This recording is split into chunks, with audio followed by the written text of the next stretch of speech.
जादुई पतीला।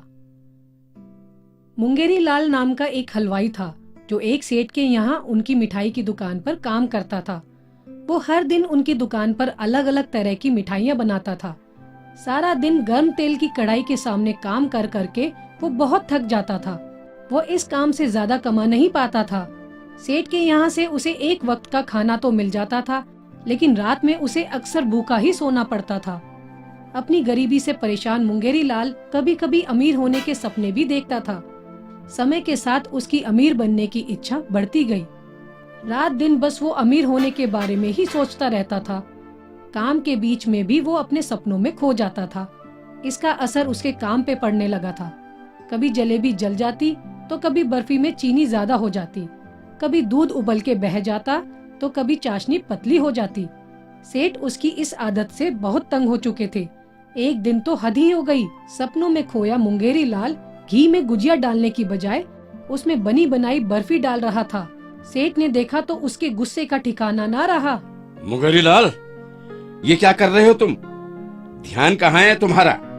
अरे गुजिया तलनी है, बर्फी नहीं। हे भगवान, ये तो एक दिन मेरा दिवाला निकाल देगा। मैं तुम्हें अभी इसी वक्त काम से निकालता हूँ। निकल जाओ यहाँ से और कभी अपनी शक्ल मत दिखाना मुझे। निकल जाओ। माफ करिए सेठ जी, माफ करिए। मैं वो जरा खो गया था। दोबारा ऐसी गलती नहीं होगी सेठ जी। मैं कुछ नहीं सुनना चाहता। मैं तंग आ गया हूँ तुमसे। अरे नहीं नहीं नहीं नहीं सेठ जी, ऐसा मत कीजिए, ऐसा मत कीजिए सेठ जी। मुझे काम से मत निकालिए। मैं भूखा मर जाऊंगा सेठ जी। मुझे कोई और काम दे दीजिए सेठ जी, लेकिन काम से मत निकालिए सेठ जी। हाँ, एक मौका और। ये सुनकर सेठ ने उसे एक आखिरी मौका देने का फैसला किया। ठीक है, ये आखिरी मौका होगा मुंगेरी लाल, लेकिन तुम अब मिठाइयाँ नहीं बनाओगे। तुम्हें अब से बर्तन धोने का काम करना होगा। मैं अब तुम्हारे साथ कोई जोखिम नहीं उठा सकता हूँ। उस दिन से मुंगेरी लाल को बड़े बड़े बर्तन साफ करने के काम पे लगा दिया गया। हर दिन उसे बहुत सारे बर्तन साफ करने पड़ते थे। उसके सपने देखने की आदत कुछ कम हो गई थी, लेकिन वो अब भी कभी कभी अमीर बनने का सोचता रहता था। मुंगेरी लाल एक दिन अपना सारा काम खत्म करके अपने घर जाने को तैयार हो गया था। उसने साफ किए हुए बर्तन उनकी जगह पे रख दिए। बाकी के लोग भी अपना काम खत्म करके जा चुके थे। अचानक मुंगेरी लाल ने देखा कि नल के पास एक बड़ा सा पीतल का पतीला रखा हुआ था। अरे, ये पतीला यहाँ कैसे आया? मैंने तो अभी सारे बर्तन उनकी जगह पर रख दिए थे। उफ, शायद मैं फिर से सपना देखने लगा हूँ। उसने पतीले को बाकी बर्तनों के साथ रख दिया। वो जाने के लिए मुड़ा तो देखा कि पतीला फिर वहाँ आ गया। ये सोचकर कि वो दोबारा सपना देख रहा है, उसने दोबारा वो पतीला बाकी बर्तनों के साथ रख दिया, लेकिन पतीला फिर से वापस उसी जगह पे आ गया। उसे कुछ नहीं समझ आ रहा था। उसने खुद को सपने से जगाने के लिए 2-3 थप्पड़ मारे। अपने थप्पड़ की मार पड़ी तो उसे समझ आया कि वो कोई सपना नहीं देख रहा था। वो पतीला बार बार उसी जगह पे अपने आप उपस्थित हो रहा था। अरे, मैं कोई सपना तो नहीं देख रहा हूँ, लेकिन ये पतीला बार बार यहाँ कैसे आ रहा है? क्या इसमें कोई भूत है? ये कोई जादू है? मुझे लगता है ये जादू का पतीला है। मैं इसे घर ले जाता हूँ। उसने किसी तरह वो बड़ा पतीला अपने सर पे रखा और उसे अपने घर ले गया। पतीला बहुत भारी था। घर पहुंचते पहुंचते उसकी हालत पतली हो गई थी। वो बुरी तरह थक गया था। उसने पतीले को घर के कोने में रखा और कपड़े बदलने लगा। मुंगेरी लाल को बहुत नींद आ रही थी। जल्दी जल्दी उसने अपनी शर्ट उस पतीले में डाल दी। मुंगेरी लाल अपनी चारपाई पे लेट गया और उसे तुरंत नींद आ गई। अगली सुबह मुंगेरी लाल की आंख खुली तो उसने देखा कि वो पतीला कई सारी शर्ट से भरा हुआ था। वो जो देख रहा था उसे उस पर विश्वास नहीं हो रहा था। वो समझ गया था कि वो एक जादुई पतीला था। ये कैसे हो सकता है? ये सच में जादुई पतीला ही लगता है। कहीं मैं फिर से सपना तो नहीं देख रहा हूँ। मुझे इसका परीक्षण करना होगा। उसने एक बार पूरे होश हवास में उसका परीक्षण करने का सोचा। मुंगेरी लाल ने उस पतीले में अपना रुमाल डाला। वो इंतजार करने लगा, लेकिन कुछ नहीं हुआ। उसने कुछ देर और इंतजार किया और फिर निराश होकर काम पे जाने के लिए तैयार होने लगा। अरे कुछ नहीं होगा, मुझे काम पर जाना चाहिए। ये पतीला बेकार है और अगर मैं समय पे काम पे नहीं पहुंचा तो सेठ जी मुझे बेकार बना देंगे, सच में। हाँ। तैयार होते होते 1 घंटा निकल गया। जैसे ही 1 घंटा खत्म हुआ, वो पतीला कई सारे रुमालों से भरने लगा। मुंगेरी लाल इस नजारे को आंख फाड़ कर देख रहा था। ये सब देखकर मुंगेरी लाल बहुत खुश हुआ। वो खुशी से नाचने लगा।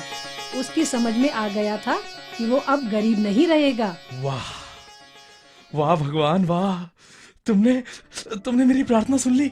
ये पतीला मुझे देकर तुमने मेरी सारी चिंता मिटा दी। अब मैं अमीर हो सकता हूँ, बहुत अमीर। उस दिन वो काम पे नहीं गया। उसे भूख लग रही थी, लेकिन घर में खाने के लिए कुछ नहीं था। उसने पतीले का इस्तेमाल करने की सोची, लेकिन पतीले से कुछ पाने के लिए पहले उसमें कुछ डालना भी होगा। उसने पतीले में चावल का एक दाना डाला और घंटे भर में पतीला चावल से भर गया। उसने सारा चावल एक बोरे में भर दिया। इसी तरह उसने दाल, बेसन और कुछ और मसाले पतीले में डाल दिए। उसने ये सारा सामान अलग अलग बोरों में भर दिया।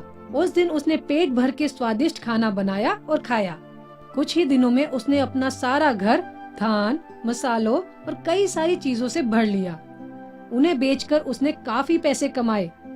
अब उसे सेठ के यहाँ काम करने की जरूरत नहीं थी। अब उसके खुद के पास एक नौकर सुबह और शाम खाना बनाने आता था। कुछ ही दिन में उसने बड़ा घर बना लिया और अब वह आराम से रहने लगा। कुछ महीने बीत गए। वो धान और अनाज बेचकर अपना जीवन चला रहा था।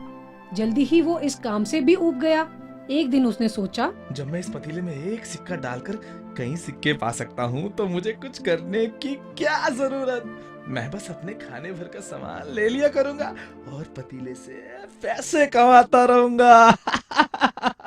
ये सोचकर उसने पतीले में एक सिक्का डाला और 1 घंटे में वो पतीला 100 सिक्कों से भर गया। उसने वो सिक्के निकाले और दोबारा एक सिक्का डाला। पतीला फिर 100 सिक्कों से भर गया।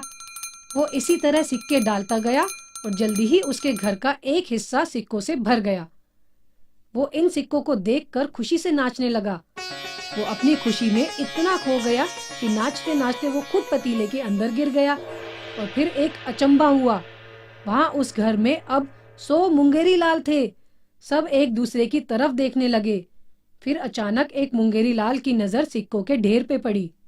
अरे वाह वाह वाह वाह, इतने सारे सिक्के, ये सब मेरे हैं। हाँ? उसकी बात सुनकर सभी मुंगेरी लाल उस सिक्कों के ढेर को देखने लगे और बोलने लगे कि वो सिक्के उनके हैं। वहाँ महायुद्ध छिड़ गया।